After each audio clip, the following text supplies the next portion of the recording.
this is Heather, and if you've seen my other videos, you know that I subscribe to beauty subscription boxes. I'm creating a few videos to share with you some of the items, my favorite ones that I've kept, I continue to use, that I've received from these boxes. Check out my other videos to see fashionable goods, hair and skincare, as well as jewelry. I've collected a lot of makeup products. Many of them I keep. The ones that I don't, I give away.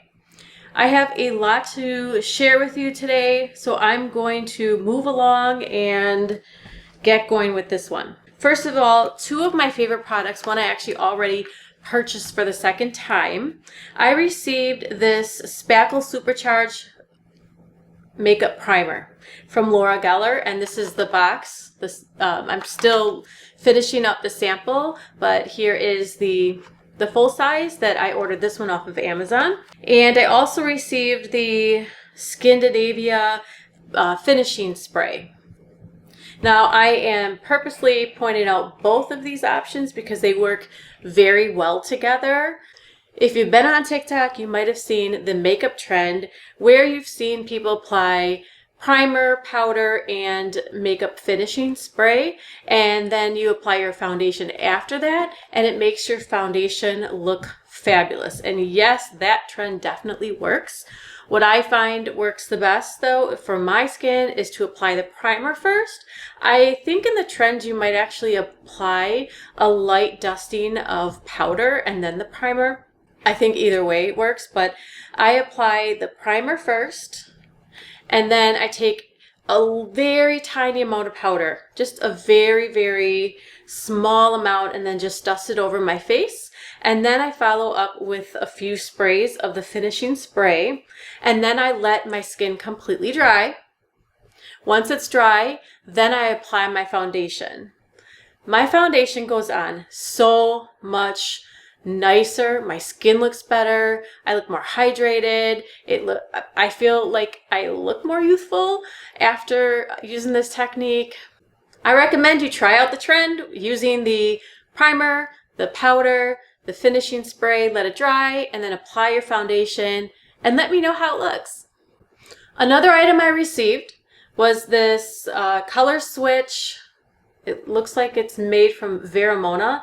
It removes the makeup powder from your brushes, and I'm very impressed with how well it works. So after you get some makeup on your brushes, you apply shadow or blush, you just take your brush. This pad here has rough edges, and you brush off all that extra powder, and it does a really good job of getting your brushes clean. This is a fun eyeshadow. It's a cream eyeshadow made by Tarte.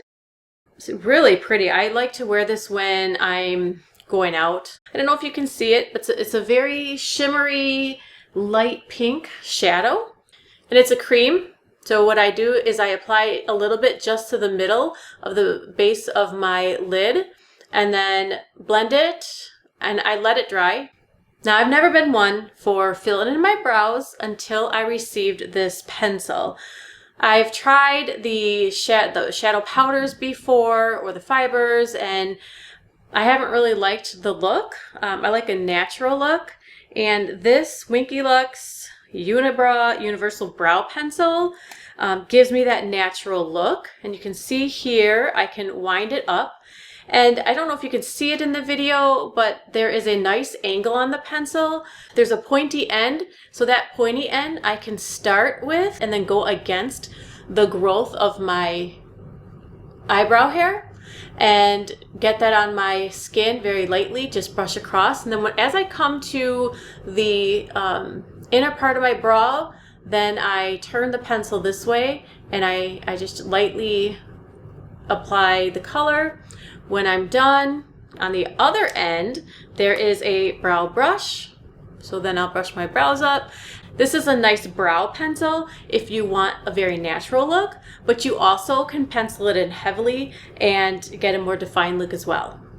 Now here's a concealer that I would definitely purchase as soon as this one starts to run out. It is made by Pretty Vulgar. What I like about this concealer is that it gives you the perfect amount of coverage. It's lightweight. It's not too sheer or too thick and too heavy. It gives a nice moist appearance without looking too dewy. The last 3 products I'm going to share with you are my favorite palettes. So the first one is a Morphe palette. Of course, how can you not love Morphe? Nightmaster 15N. I find that the shadows go on very easily, they blend easily, and they last all day. I love the color options here in this palette. I can create a very neutral look. I can create a bold, colorful look. Most of these colors look good on me and coordinate well with my eye color and skin color. You know how it is when you get a palette and you might have like 1 or 2 favorite colors, but then the rest of them you don't really use. That's not my experience with this palette. I can use a good majority of these colors and they look great. This next palette, Protégé by Suva Beauty, I hope I pronounced that correctly. It is, definitely has been used a lot. I cannot use the colors on the bottom, but these top 3 colors over here, just look fantastic on me. My eyes pop when I wear these 3 colors.